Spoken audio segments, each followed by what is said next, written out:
Once upon a time, in a bustling town filled with honking cars, glowing screens, and people always in a hurry, there lived a young woman named Mira. Mira wasn't a princess. She didn't have a castle or a crown, but she had something many people carry without even noticing. A quiet feeling inside that she wasn't good enough.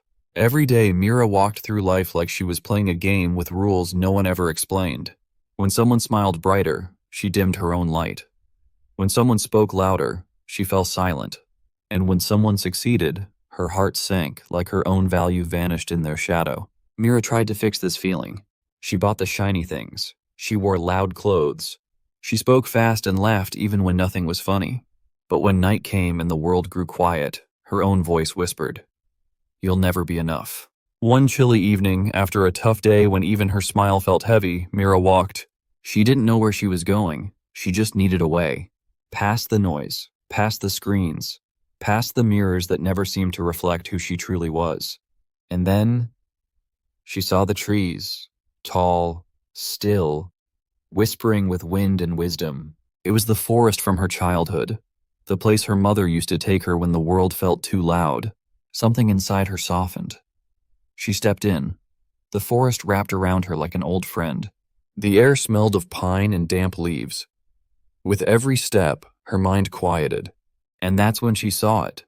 A small wooden cabin, hidden between two ancient trees. The door creaked open, as if it had been waiting just for her. Inside, it was simple, dusty, silent. Except for one thing.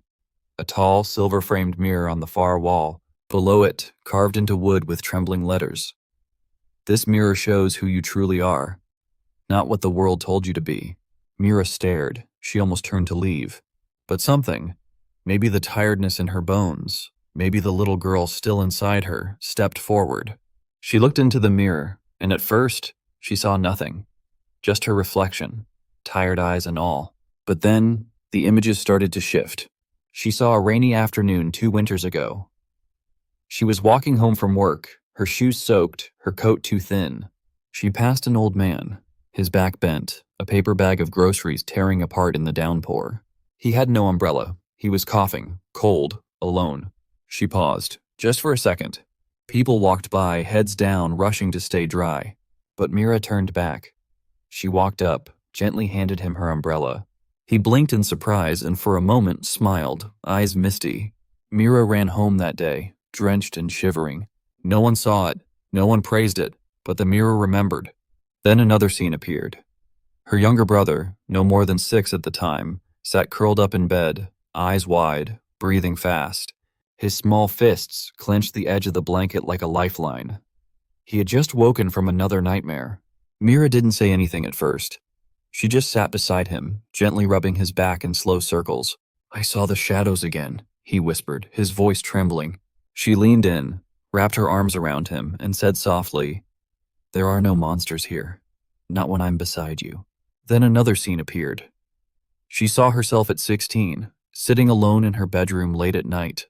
Scraps of paper covered the floor, sketches, story ideas, dreams of becoming an illustrator. Her parents didn't understand. "Focus on something practical," they said. So she tucked the dream away. Quietly, carefully. She helped raise her little brother, took part-time jobs, always putting others first. No applause, no trophies. Just quiet resilience. A soft strength the world never saw, but the mirror did. Tears slid down her cheeks. "I've been trying so hard to become someone. I forgot I already am someone." She reached out, touched the cool glass, and whispered, "Thank you." When Mira walked back into town, nothing had changed. But she had. She no longer dressed to impress, but to express. She didn't chase compliments, she gave them. She wasn't louder, but somehow people listened more.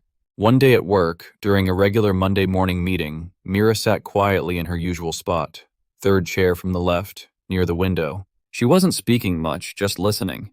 But something about her presence felt steady, lighter. Her eyes held a calm that hadn't been there before. A colleague leaned over and said, "You seem different lately, like you're glowing from the inside. What changed?" Mira blinked, caught off guard. She smiled softly and looked down at her notepad. I think I stopped looking for things outside of me to feel okay. I stopped trying to fit in. I started standing where I belong.